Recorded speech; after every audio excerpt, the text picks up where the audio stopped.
Assalamualaikum warahmatullahi wabarakatuh.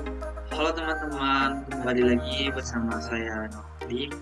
Nah, di sini saya akan membuat sebuah video tutorial tentang komparasi implementasi algoritma Prim dan Baroka, yang mana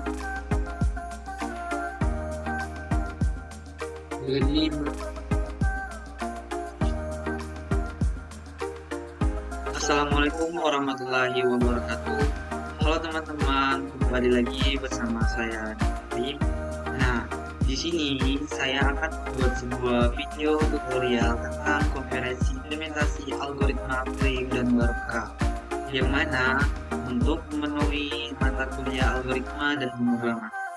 Nah, di sini teman-teman, ada yang tahu nggak apa itu komparasi implementasi algoritma Prim dan Baroka?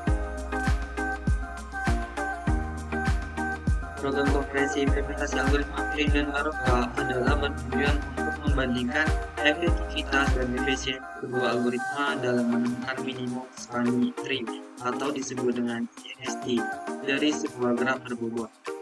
Nah, ada pun sedikit teori tentang implementasi algoritma Prim dan Baroka adalah yang mana algoritma Prim adalah metode yang digunakan untuk membangun MST dengan cara menambahkan sisi terpendek dari graf yang menghubungkan free text yang sudah ada dalam MST dengan free text yang belum ada. Sedangkan algoritma Baroka yang mana ditemukan oleh Otakar Baroka pada tahun 1926 ini juga digunakan untuk menemukan MST. Algoritma ini bekerja dengan cara mencari sisi terpendek dari satu komponen graf dan menggabungkannya untuk membentuk pohon merentang. Nah, jadi teman-teman, inilah penjelasan dari teori tentang materi ini. Berikut di sini saya akan menampilkan hasil penjelasan dari Python yang telah saya lakukan. Nah, ini teman-teman hasil program dari Python yang telah saya buat, dan ini keluarannya telah mengeluarkan 0, 1, 10, 0, 2, 6, 0, 35, 0, 3, 15, 2, 3, 4, 1, 2, 8, 3, 4, 7, yang mana di sini untuk mencari jumlah simpul dan jumlah sisi. Nah, sehingga keluarnya seperti ini teman-teman. Nah, di sini saya akan menjelaskan masing-masing dari program ini. Nah, ini ada include viewStream. Include viewStream ini digunakan untuk input dan output. Nah, sedangkan include vector ini digunakan untuk menyimpan daftar sisi grafik. Dan include algoritmais dan include limits ini digunakan untuk fungsi-fungsi algoritmik dan batasan integer. Nah, kemudian ini using namespace std. Ya, ini fungsi-fungsi ini digunakan untuk mempresentasikan sisi dalam graf yang terdiri dari sumber, ada tujuan, dan bobot. Kemudian ada vektor X dan vektor X. Nah, ini TC, add resist. Nah, kelas ini menyimpan jumlah simpul dan sisi serta daftar sisi. Kemudian graph S, konstruktor kelas ini menginisiasi jumlah simpul dan sisi serta meris vektor.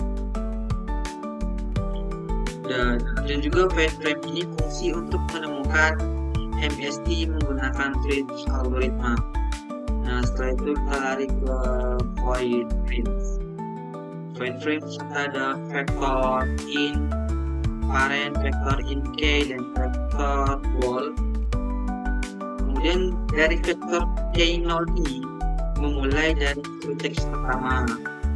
Kemudian ada in con 0, in min k, terus ada for each, dan juga if int, Setelah itu ada K dan juga Miss, dan ada for count of, if, X, friend, K.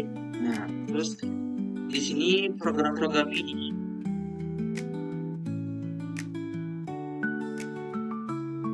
fungsi-fungsi mencari MST menggunakan algoritma frame, dan juga mereka menggunakan 3 vektor yang mana ada friend, K, dan is. Yang mana friend itu menyimpan simpul induk untuk setiap simpul dalam MST, sedangkan K, kalau K itu menyimpan bobot terkecil yang berhubung ke MST, dan juga ada MST menandai apakah simpul sudah termasuk dalam MST atau belum. Nah, jadi algoritma ini memiliki simpul dengan bobot terkecil yang belum termasuk dalam MST, kemudian memperbarui bobot terkecil untuk simpul-simpul yang berhubung. Kemudian ada fungsi print MST.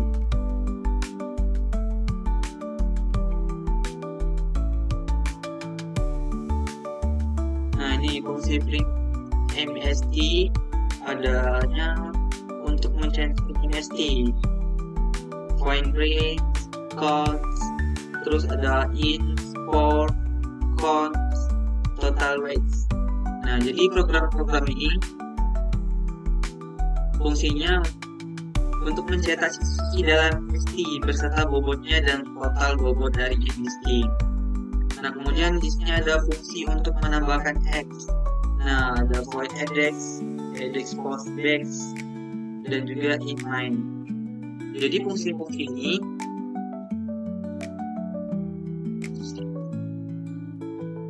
menambahkan sisi baru ke dalam grafik. Nah, jadi fungsi-fungsi ini untuk menambahkan sisi baru dalam grafik. Kemudian ada inline, input, ada count yang mana ini kita masukkan jumlah simpul. Misalnya di sini ada 5, terus count ini masukkan jumlah sisi. Misalnya kita masukkan 7 gitu. Kemudian ada graf GVE, terus ada count yang mana count ini masukkan sisi. Nah, inilah program-programnya teman-teman. Nah, di sini pengguna diminta untuk masukkan jumlah simpul dan sisi graf serta di setiap sisi. Setelah itu, program memanggil fungsi untuk menghitung dan mencetak MST print MST. Nah, jadi dapatlah keluarnya seperti ini teman-teman. Jadi program ini merupakan implementasi sederhana dari algoritma frame untuk mencari minimum spanning tree pada graf berbobot. Pengguna dapat memasukkan data grafik melalui input standar dan mendapatkan hasil MST beserta total bobotnya. Jadi teman-teman, mungkin ini saja presentasi dari hasil program yang telah saya buat. Jika ada kekurangan dan ada kesalahan, mohon maaf. Saya tutup dengan assalamualaikum warahmatullahi wabarakatuh.